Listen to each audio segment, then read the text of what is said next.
মধ্যপ্রাচ্যের চলমান যুদ্ধে ধস নেমেছে দেশের জনশক্তি রপ্তানিতে। মাসের ব্যবধানে 50 থেকে 70% পর্যন্ত ব্যবসা কমে যাওয়ার কথা জানিয়েছেন এই খাতের সংগঠন বায়রা। বিপরীতে নিরাপত্তা ইস্যুতে বেড়েছে বিদেশ ফেরত কর্মীর সংখ্যাটাও, যাকে পুরো অর্থনীতির জন্য উদ্বেগের বলছেন বিশ্লেষকরা। তাদের আশঙ্কা, এই অবস্থা চলমান থাকলে বড় ধাক্কা আসবে প্রবাসী আয়ে। বিস্তারিত প্রতিবেদনে।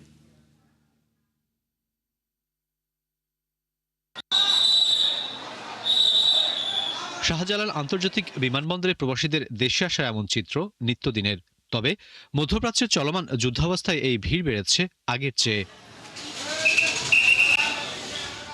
দীর্ঘ 3 বছর পর দুবাই থেকে দেশে ফিরেছেন নোয়াখালীর বাসিন্দা নূর হোসেন। জানান, চলমান যুদ্ধাবস্থায় নিরাপত্তা ইস্যুতে 2 দফায় ফ্লাইট বাতিল হয়েছে তার। এরপর দেশে ফিরেছেন নানা ঝামেলার পর। মিসাইল পড়ে আগুন লাগছে, একদিন আগুন নিভাইতে লাগছে, তারপরে ওই আগুন নিবানোর কারণে পরে ফ্লাইট ক্যান্সেল হয়ে গেছে। যুদ্ধের কারণে কাম করতে হয়, ওই দেশে কাম করতে হয়, কাম না করলে বেতনও নাই, স্যালারি নাই, কিছু নেই। যুদ্ধের সরাসরি প্রভাব স্পষ্ট হয়ে ফুটে উঠেছে বারিধারার এই রিক্রুটিং এজেন্সির কার্যালয়ে। মাসখানেক আগেও দিনের এই সময়টায় বিদেশগামীদের আনাগোনায় দম ফেলার সুযোগ না থাকলেও কর্মীরা অনেকটাই অলস সময় পার করছেন এখন পাঠাতে পারতেছে না, কারণ আমরা তাদেরকে কনভিন্সই করতে পারতেছে না যে ওইখানে আসলে পরিস্থিতিটা অতটা অস্থিতিশীল এখন পর্যন্ত হয় নাই যে অস্থিতিশীলতার কারণে অথবা আপনার যাওয়ার পরে কাজ পাবেন না। 2 যুগেরও বেশি সময় ধরে মধ্যপ্রাচ্যের দেশগুলোয় জনশক্তি রপ্তানির ব্যবসার সাথে জড়িত ফখরুল ইসলাম জানালেন, যুদ্ধ শুরুর পর চাহিদা থাকলেও নিরাপত্তার অজুহাতে তার প্রতিষ্ঠানের মাধ্যমে 70 থেকে 80% কমেছে প্রবাসে পাড়ি দেয়া কর্মীর সংখ্যা। একদিকে রিটার্ন আসার প্রবণতা, আরেকদিকে যাওয়ার প্রবণতাটা কমে যাচ্ছে। তো দুটো মিলেই ওভারঅল আমাদের শ্রমবাজারের অবস্থা খুবই খারাপের দিকে যাচ্ছে। যে ডিমান্ডগুলো আছে সেই ডিমান্ড এগেইনস্টে কিন্তু আমরা কোনো কর্মী পাচ্ছি না, এবং কর্মীরা যেতে কিন্তু ইন্টারেস্টেড না। গবেষণা সংস্থা রাবরুর হিসাবে সবশেষ বছরেও বাংলাদেশ থেকে পাড়ি দেয়া প্রবাসীদের 90% গন্তব্য ছিল গালফভুক্ত দেশগুলোয়, যা থেকে আসে প্রবাসী আয়ের সিংহভাগ অর্থ। ফলে বাজারটি অস্থিতিশীল হলে বড় প্রভাব পড়বে বিদেশি মুদ্রায়ের অন্যতম এই উৎসে। এই খাতের সংগঠন বায়রা মনে করছে, পরিস্থিতির দ্রুত উন্নতি না হলে বিপর্যয়ে পড়বে গুরুত্বপূর্ণ এই খাত। অনেকগুলো এমপ্লয়ার আছে, তাদের হয়তো প্রজেক্ট এই ওয়ারের কারণে টেম্পোরারি সাসপেন্ড হয়ে আছে। অনেকে ওয়ার্ক ফিল্ডে তাদের হয়তো যেসব জায়গায় বোম্বিং হচ্ছে বা যেসব জায়গায় মানে এফেক্ট হচ্ছে সে তার আশেপাশে তাদেরকে ক্লোজ করে ফেলছে। অনেকে হয়তো তাদের স্যালারি টাইমলি পাবে না। তাহলে এটা একটা শুধু প্রসারে একটা এফেক্ট হবে। যত রেমিটেন্স আছে তার 80% আসে এই গালফ কান্ট্রি থেকে। এখন এই জায়গায় যদি যুদ্ধটা যদি প্রলং হয় তাহলে তো আপনার রেমিটেন্সে তো একটা বড় ধাক্কা আসবে। যাওয়ার প্ল্যান করতেছে তারা এখন বন্ধ, যারা ওইখানে গিয়ে এই যুদ্ধের মাঝখানে পড়ে গেছে তারা যাদের হয়তো বা আত্মীয় স্বজন আছে তারা কেউ থাকবে, ওয়েট করবে, আর না হলে তাদেরকে ফেরত আসতে হবে। বাংলাদেশ ব্যাংকের হিসাবে ফেব্রুয়ারিতে রেমিটেন্স আসা শীর্ষ 10 দেশের 5টি ছিল মধ্যপ্রাচ্যের। মধ্যপ্রাচ্যের চলমান যুদ্ধ পরিস্থিতিতে খানিকটা স্তিমিত হয়েছে বাংলাদেশের শ্রমবাজার। এতে নানাবিধ অনিশ্চয়তায় সেসব দেশ থেকে যেমন অনেকেই ফেরত আসছেন বাংলাদেশে, আবার পাড়ি দেয়া প্রবাসীদের সংখ্যাও কমে আসছে অনেকটাই। বিশ্লেষকরা বলছেন, চলমান পরিস্থিতিতে সবচেয়ে বিপাকে পড়বে বাংলাদেশের প্রবাসী এবং রিক্রুটিং এজেন্সিগুলোর ব্যবসার উপর, যাকে উদ্বেগজনক বলছেন খাত সংশ্লিষ্টরা। রাকিব আল জাবেদ, 71, ঢাকা। সুশাসন, জবাবদিহিতার ঘাটতি ও রাজনৈতিক সদিচ্ছার অভাবে ভয়াবহ আকার ধারণ করেছে অর্থ পাচার, যা আরও একবার উঠে এলো জিএফআই এর প্রতিবেদনে, যাতে বলা হয়েছে যে 1 দশকে কেবল আমদানি রপ্তানির মাধ্যমে উধাও হয়েছে সোয়া 8 লাখ কোটির উপরে। বিশ্লেষকরা মনে করেন যে এই প্রবণতা থামানো না গেলে বড় বিপদ অপেক্ষা করছে অর্থনীতির জন্য। আর দায়ীদের শাস্তির দাবি জানিয়েছেন এফবিসি এর সাবেক সভাপতি একে আজাদ। আরও জানাচ্ছেন মইনুল হাসান। দেশের আমদানি রপ্তানি বাণিজ্যের আকার কম বেশি $115 বিলিয়ন, যা মোট জিডিপির 1/4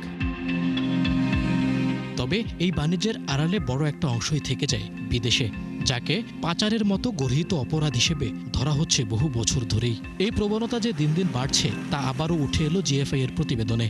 এতে বলা হয় 2013 থেকে 22 সাল পর্যন্ত 10 বছরে বাণিজ্যের আড়ালে পাচার হয়েছে $68 বিলিয়ন উপরে। টাকার অঙ্কে যা 8,33,000 কোটি। এই অঙ্ক চলতি অর্থ বছরের বাজেটের চেয়েও বেশি। আইনের শাসনের যথাযথ প্রয়োগ না থাকার কারণে অসৎ ব্যবসায়ীরা এই সুযোগ নিয়েছে, অসৎ আমলারা এই সুযোগ নিয়েছে। অসৎ রাজনীতিবিদরা এই সুযোগ নিয়েছে। তো সকলকেই কিন্তু যদি এক্সাম্পল আমি তৈরি না করি তাহলে ভবিষ্যতে এটা হবে। কিন্তু যেহেতু এটা বিরাট একটা স্বার্থ জড়িত এটার মধ্যে আসলে, তো সেই জন্য এটাকে ভাঙ্গাটা, এটার ইয়েটা যে গড়ে উঠেছে এই অর্থ পাচারের সংস্কৃতিটা, এইটার সমূলে আঘাত করাটাই হচ্ছে আসলে ব্যাপক একটা রাজনৈতিক প্রতিজ্ঞা থাকতে হবে। প্রতিবেদন অনুযায়ী এশিয়ার উন্নয়নশীল দেশগুলো থেকে অর্থ পাচার হওয়া 10টি দেশের তালিকায় বাংলাদেশের নাম। পাচার হওয়া অর্থের মধ্যে $3,500 কোটি বা অর্ধেক গেছে উন্নত অর্থনীতির দেশগুলোতে। বলা হয় এ ধরনের অর্থ পাচার উন্নয়ন ও সুশাসনে বড় বাধা, যাতে দুর্বল হয় অভ্যন্তরীণ সম্পদ আদায়, কমে যায় রাজস্ব আয়ও। তাই পাচার বন্ধে শুল্ক ব্যবস্থাপনা জোরদারের পরামর্শ দেয় সংস্থাটি। তবে এক্ষেত্রে রাজনৈতিক সদিচ্ছা জরুরি বলে মত বিশ্লেষকদের। যেহেতু এটার আইনের ব্যবহার, কার্যকারিতা কোনোটাই দেখা যায়নি অতীতে, সেজন্য এটা চলমান রয়েছে।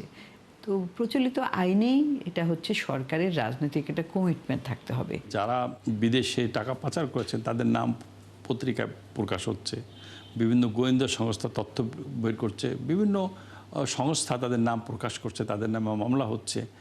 এরা কিন্তু সমাজের মানুষ কিন্তু তাদেরকে সম্মান দেখাচ্ছে না। তাহলে টাকাই সব কিছু না, মানুষের আত্মসম্মানবোধ এবং সমাজের সম্মানবোধ, এই জিনিসটা যদি মানুষের না থাকে তাহলে মানুষের বেঁচে থাকে অর্থহীন মনে করি। এর আগে অর্থ পাচার নিয়ে ভয়াবহ তথ্য দেয় শ্বেতপত্র প্রণয়ন কমিটি, যাতে বলা হয় 2009 থেকে 23 সাল পর্যন্ত সেই অঙ্ক ছিল $234 বিলিয়ন। মইনুল হাসান, 71, ঢাকা।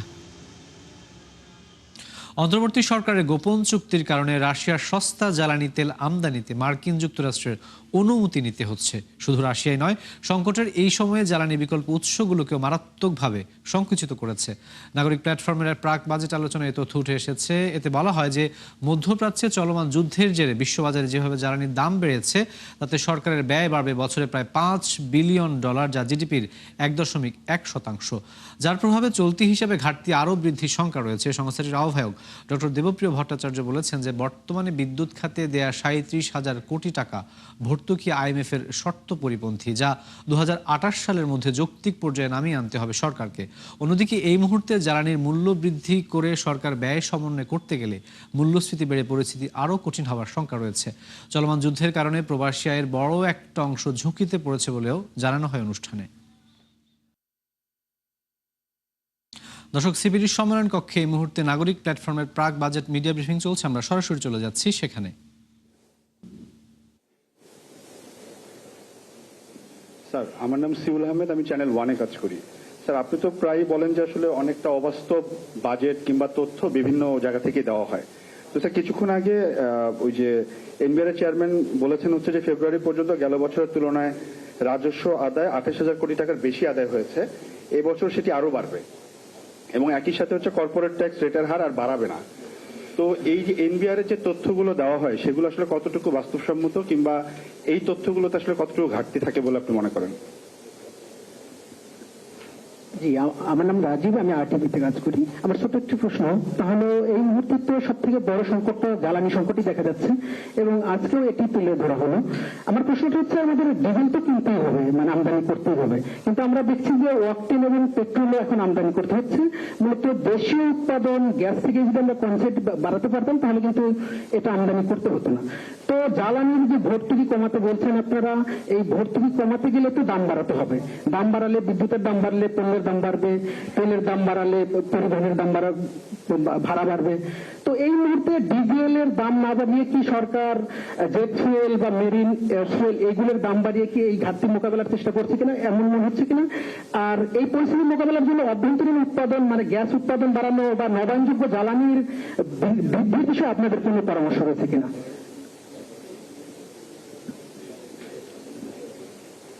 দর্শক, নাগরিক প্ল্যাটফর্মের প্রাক বাজেট আলোচনা চলছিল, আমরা সরাসরি ছিলাম সেখানে। দর্শক, এই মুহূর্তে জ্বালানি মন্ত্রণালয়ে কথা বলছেন জ্বালানি মন্ত্রণালয়ের যুগ্ম সচিব, আমরা সরাসরি চলে যাচ্ছি সেখানে। একজনের 1 মাস গাজীপুরে, এ হচ্ছে আমার অভিযানের মোটামুটি মূল চিত্রটা। আর গতকাল আমি আপনাদেরকে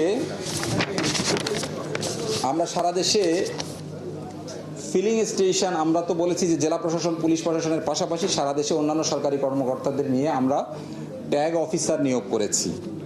তো বিভাগওয়ারি ট্যাগ অফিসারের একটা তথ্য আমি আপনাদেরকে একটু শেয়ার করতে চাই। সেটা হচ্ছে ঢাকা বিভাগে 13টি জেলায় মোট 479 জন কর্মকর্তা, মেট্রোপলিটন এলাকায় 116 জন কর্মকর্তাকে, এটা তো ফিলিং স্টেশন ভিত্তিক এই তাদেরকে দায়িত্ব দেওয়া হয়েছে।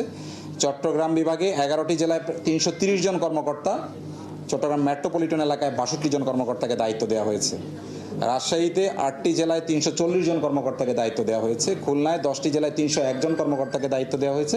রংপুর, বরিশাল, ময়মনসিংহ এবং সিলেট জেলায়ও এভাবে আমরা দায়িত্ব প্রদান করেছি। তা আশা করছি যে এই ট্যাগ অফিসাররা অত্যন্ত নিবিড়ভাবে এই জিনিসগুলো মনিটর করবেন এবং আগের চেয়ে বেটার ম্যানেজমেন্ট হবে ইনশাল্লাহ। তাদেরকে একদম স্পেসিফিক কিছু দায়িত্ব দেওয়া হয়েছে। আমি দায়িত্বের ইয়েটাও চাইলে আপনারা ওই চিঠিটাও আপনাদেরকে দিয়ে দেব। আর গতকালকে একটা তথ্য আমি আপনাদেরকে দিয়েছিলাম যে আমাদের টোটাল 1,33,371 মেট্রিক টন ডিজেলের মজুদের কথা বলেছিলাম। এটা আসলে ডিজেল।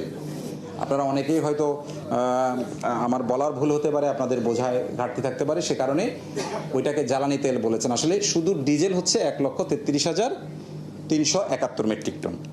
আর আপনারা জানবেন যে আমাদের প্রায় নিয়মিতই যে কার্গোগুলো আসে সেখান থেকে খালাস হয়ে নিয়মিতই একটা ফিগার কিন্তু আবার যুক্ত হতে থাকে। ফলে প্রতিদিন যেই পরিমাণ আমরা সরবরাহ করি তার সাথে আবার আমাদের নতুন করে যুক্ত হয়। তো আজকে দিনে আমাদের পজিশন হচ্ছে ডিজেল 1,28,939 মেট্রিক টন। তো 1,28,939 মেট্রিক টন। জি। আমি দর্শক, জ্বালানি মন্ত্রণালয়ের কথা বলছিলেন মন্ত্রণালয়ের যুগ্ম সচিব। আমরা সরাসরি ছিলাম সেখানে। যাচ্ছি পরের খবরে। দেশ পরিচালনার জন্য যে রাজস্ব দরকার এনবিআর তার ধারে কাছেও নেই বলে মন্তব্য করেছেন খোদ এনবিআর চেয়ারম্যান আব্দুর রহমান খান। আসছে 2026-27 অর্থবছরের বাজেট নিয়ে আলোচনায় তিনি বলেছেন যে কর জিডিপির অনুপাত অনেক কম হওয়ার পেছনে অনেক বেশি দায়ী কর ছাড় সংস্কৃতি। সেখান থেকে বের হয়ে আসার কাজ করছে এনবিআর। চেয়ারম্যান বলেছেন যে আসছে বাজেটে কর হার না বাড়িয়ে করের আওতা বাড়িয়ে রাজস্ব আদায়ের চেষ্টা করবে এনবিআর। কর ফাঁকিবাজদের চিহ্নিত করতে কাজ করছে এনবিআর এর গোয়েন্দারা।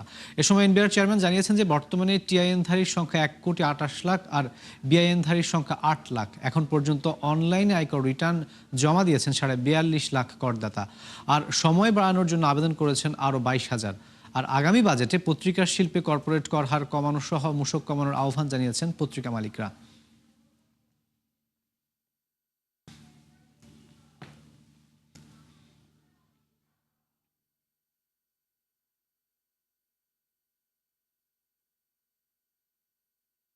এবার ভরিতে 3,266 টাকা বাড়ল স্বর্ণের দাম।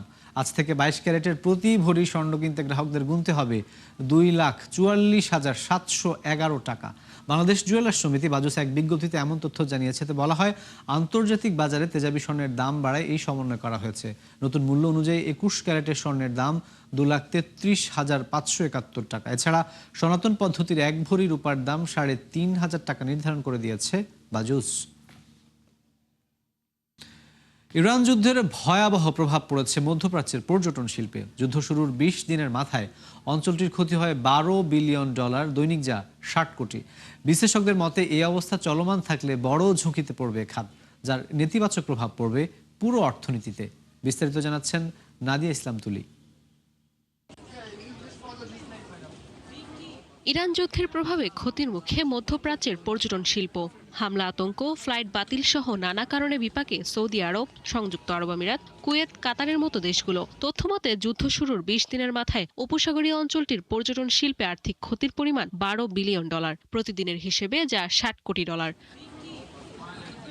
বিশ্লেষকদের মতে প্রকৃত ক্ষতির পরিমাণ আরও বেশি, কারণ হিসাবের মধ্যে রাখা হয়নি এভিয়েশন খাতকে। তথ্য বলছে, যুদ্ধের প্রথম 24 ঘন্টায় মধ্যপ্রাচ্যে বাতিল হয় প্রায় 3,500 ফ্লাইট। আকাশপথ অনিরাপদ হওয়ায় মধ্যপ্রাচ্যে কার্যক্রম স্থগিত করে লুফথানসা ও এয়ার ফ্রান্স KLM এর মতো ইউরোপীয় বিমান সংস্থাগুলো। ঝুঁকিপূর্ণ এলাকায় ফ্লাইট চলাচল বন্ধ রাখে তুরস্কের টার্কিশ এয়ারলাইন্স ও পেগাসাসও। প্রয়োজনের তুলনায় কমিয়ে দেয় এমিরেটস ও ইতিহাদ।